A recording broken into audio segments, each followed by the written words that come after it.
Mercy Wanjau, Nairobi Governor Johnson Sakaja, and former KEMSA boss Andrew Mulwa are among the three witnesses who have signed affidavits against Deputy President Rigathi Gachagua. The three will be testifying to justify the ouster of the second-in-command at the August House. Joash Nsare takes a look at the allegations leveled against Gachagua, who has since denied the allegations. In his affidavit, former KEMSA CEO Andrew Mulwa is accusing the DP of involvement in a 3.7 billion irregular tender in the procurement of malaria nets, both directly and through proxies. Mulwa says that the DP used his proxies, who are his son Dr. Ikeno Rigathi and Shobika Impex Private Limited, an Indian company that was irregularly awarded the tender. The irregularities constrained the donor, the Global Fund, to terminate the procurement proceedings.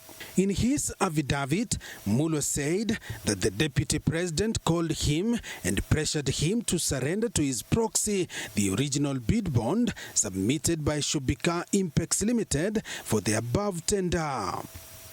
He says that given the status, power, threats and influence of the people involved in the interference with the investigations and cover-up of the irregularities surrounding the procurement of treated mosquito nets, he was constrained to surrender the original bid bond to Ogara Wilson Okula.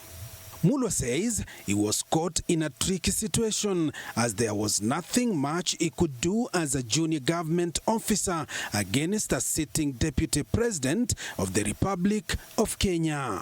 Another affidavit is that of the secretary to the cabinet, Mercy Wanjau, who will give her evidence in her capacity as the custodian of cabinet resolutions and policy positions. Wanjau, in a signed affidavit, says that the cabinet directed the immediate mapping of the Nairobi Rivers corridor and the designation of a 30-meter riparian land statutory cut line, as well as the 60-meter river planning corridors on both sides of the river. According to her, the mapping was to be done jointly by the Ministry of Lands, Public Works, Housing and Urban Development, the Nairobi City County Government, and the Water Resources Authority. She says that the cabinet also approved removal of all existing structures or buildings along the 30-meter riparian land area within the identified flood hotspot areas with effect from 2nd May 2024, but Gachagua opposed.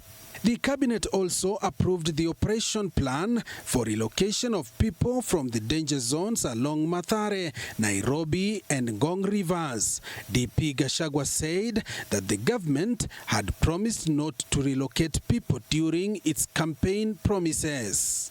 In a signed affidavit, she has said that the cabinet directed the Water Resources Authority to strictly enforce the 30-meter riparian land statutory cut line to ensure that it is not encroached upon in the future and to avert the recurrence of loss of lives due to flooding along the riparian corridor. Nairobi Governor Johnson Sakaja, who on many occasions has had fights with Gachagua, is another witness. The county boss says that on or around 2nd September 2024, DP Gachagua, recklessly and mindful of the high calling and dignified status of the office of the Deputy President of the Republic of Kenya, unlawfully interfered with the running of Nairobi City County government by holding a public rally in which he incited citizens against lawful directives of the Nairobi City County government. Sakaja adding that Gachagua has made it his core business to interfere with the implementation of the policies of the Nairobi City County, mainly through ethnic incitement throughout the last 2 years. He has accused the DP of publicly disparaging the leadership of the Nairobi City County government and its decisions. Sakaja says that the DP has interfered with the proper discharge of county government's constitutional functions regarding alcohol control and regulation. In his submission, Sakaja will be seeking to prove that he believes that DP Gachagua's insightful and demeaning public statements and conduct are impeachable offenses to the extent that they undermine devolution, undercut the function and institutional integrity of county governments, and unjustifiably vilify and ridicule the leadership of county governments, especially the Nairobi City County government. Gachagua, through his team, has been working on how to counter these allegations. Joash Onsare, TV 47.